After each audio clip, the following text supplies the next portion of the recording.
Hello buddy, San here, engineer, MBA, and investor. In today's video, I wanted to talk about Airbnb Q2 release earnings. Yesterday, they did that after market, and I thought, you know what, for today's video, let me go over their shareholder letter, let me go over this company, and let me try to convince you why you should stop doing everything you're doing right now and look into this company.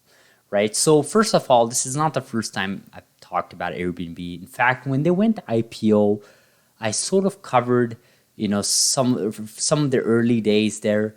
Obviously, at the time, the market was still high, and they IPO'd over $120 billion market cap, I think, and then they rose a couple of dozen billion since then. In fact, I think the stock rose to like $200 a share or something after that.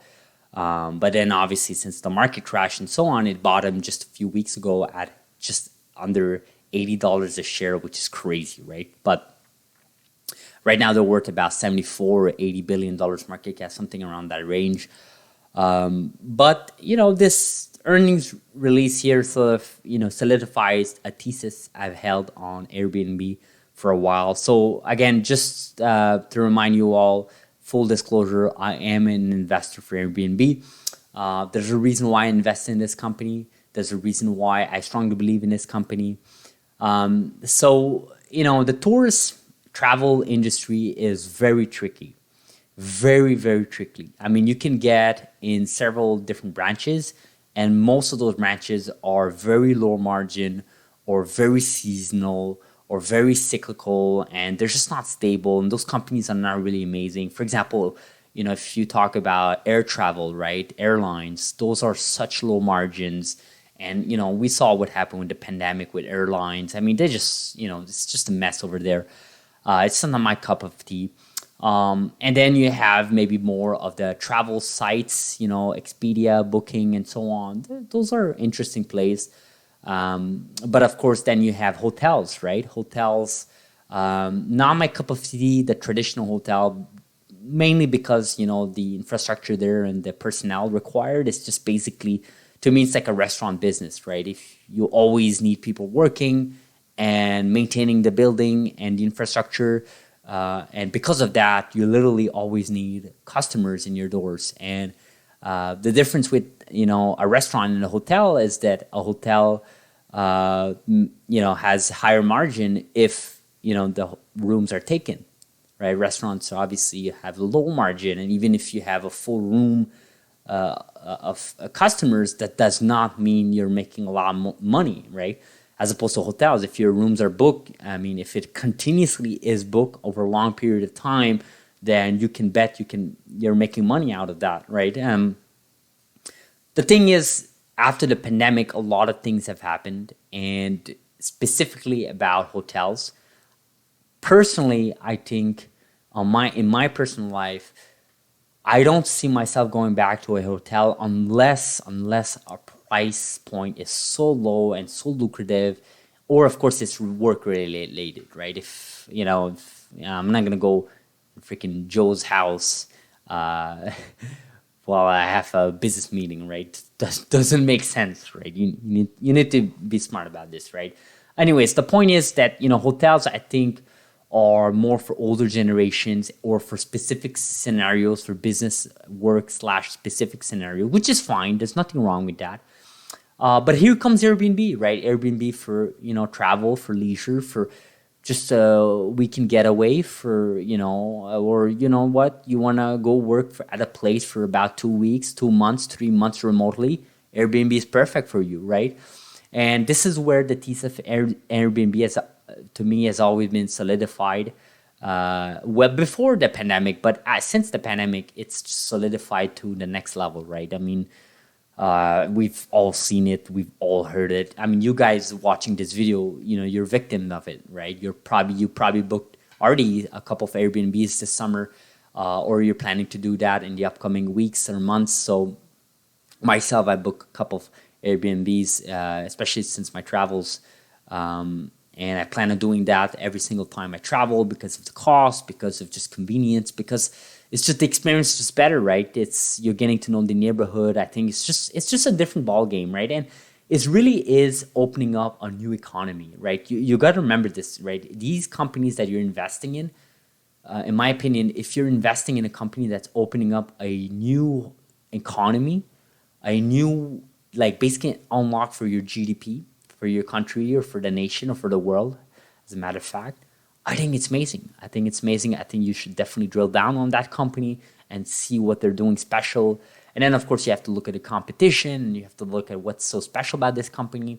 And, of course, you have to look at the numbers, the leadership, and so on. So let's go into the numbers here, because that's really the main purpose of this video anyways. So the numbers here, they reported, like I said, record-breaking numbers. I mean, Q2, night and experiences booking remains strong, showing strong growth over pre-pandemic levels. They definitely destroy pre-pandemic levels. Look at this, nights experiences book 1.37 million. Doesn't really mean much as a number unless you're familiar with the company numbers there. Just know that it's up 25% year over year. What's interesting is they gave like 24% over the past 3 years. They like comparing in 2019 because it's a great reference point for this company, because it's pre-pandemic. It is when they were private, but it's still pre-pandemic, right? And obviously travel was at its peak in 2019, really. I mean, I think, just don't forget, in 2019, people were just traveling like crazy, right? Revenue, this is the most important figure here, in my opinion. Revenue, 58% year-over-year growth. That's amazing, 2.1 billion. Looking at 3 years, so again, this is pre-pandemic, 73%. That is mind-boggling, right? You're saying to me that this company, compared to Q2 2022, compared to Q2 2019 before the pandemic, 3 years ago, they are up over 73% revenue. That is just mind-boggling. That is just amazing, right? And again, we're not even fully out of the pandemic. That's what's all crazy about this, right? The net income, this is basically, you take your revenue, you subtract your operating costs and so on. They went positive right after paying their employees. They're positive. They're at 379 million. Again, great number there. You look at the free cash flow, right? Obviously, you subtract your costs, your investments, your taxes, and so on. You're up almost 800 million. So you have 800 million net cash in the bank after this quarter, which is amazing, right? Again, these numbers are mind-boggling, right? And if you take a look a little bit, I'll scroll down here. I think they have a couple visuals here. That's even better. Look at this, guys. Q2. This company quarterly, this is just quarter, right? 2.1 billion, which we just talked about. It's 58% year over year. Look at 2019 number. And again, I'm not even going to look at 2020 or 2021, because those were like, pandemic levels and, whatever. It's not a good reference point. 2019, look at this growth. 1.2 billion revenue all the way to 2.1 billion. And we're not even fully out of the pandemic, right? Look at that quarterly net. Like I said, they're positive here. In 2019, they were not positive. They were losing 300 million, right? If you look at the operating cash flow, look at it, 800 million. In 2019, they were just up about 152 million. The reason why Q2 2021 is 790, just almost close to the 800, is because they had cut so much staffs, and obviously they hired a lot more since then. As they should, as people are going back to travel, this company is growing, scaling, so you have to hire back. But that's still great. That's amazing. I mean, so honestly, guys, these numbers are very, very interesting.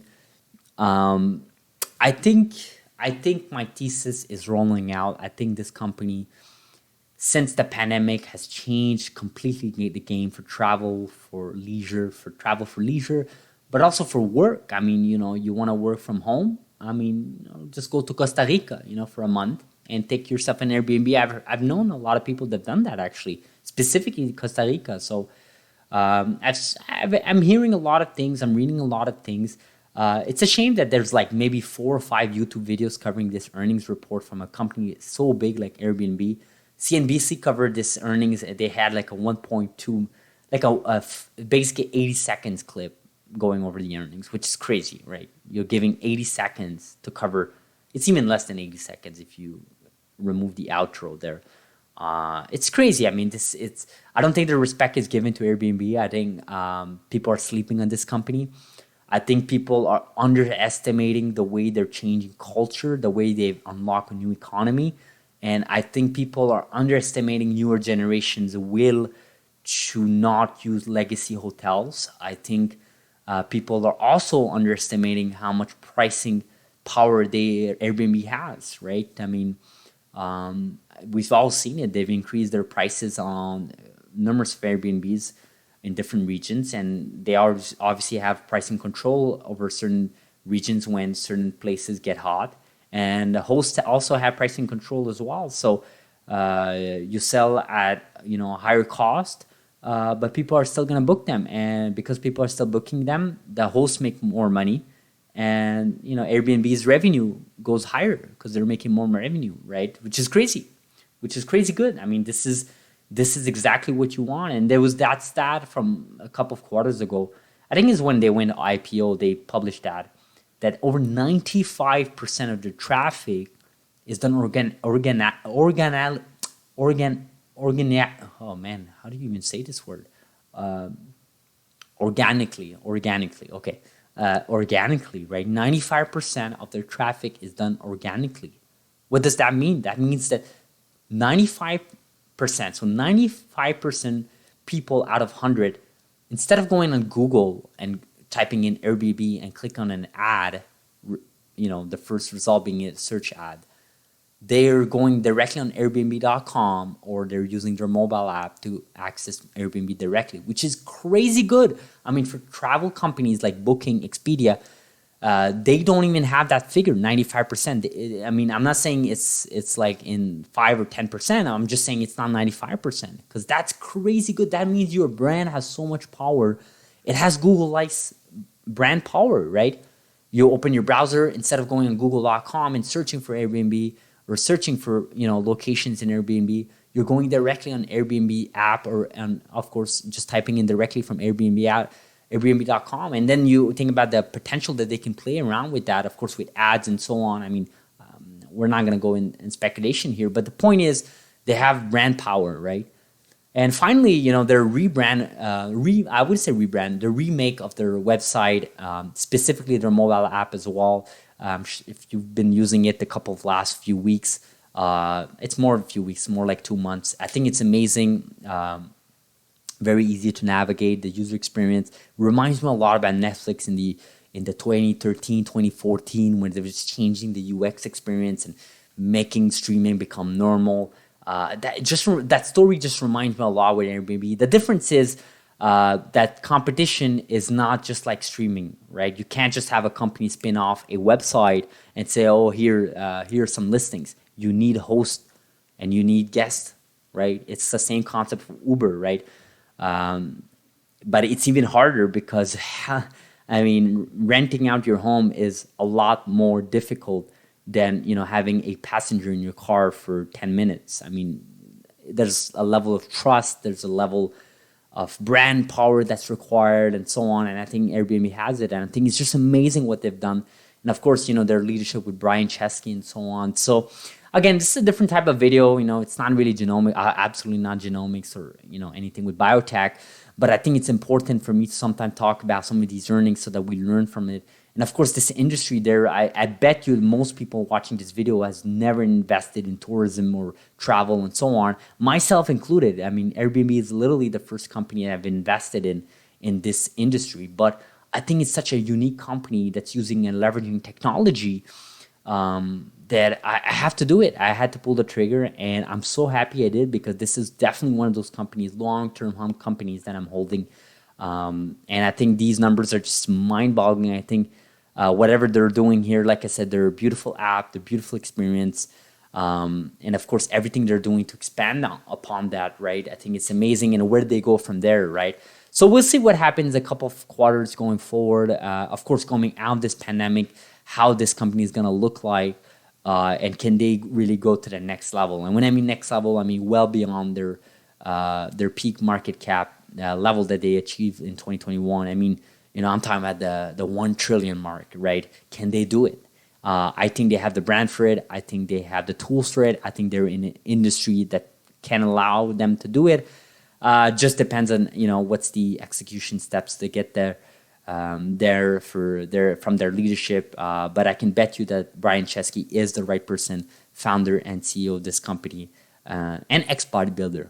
So hopefully you guys appreciate this video. Thank you so much for watching. Do like this video if you find value, subscribe if you're not, and I'll see you guys in the next video. Thank you so much.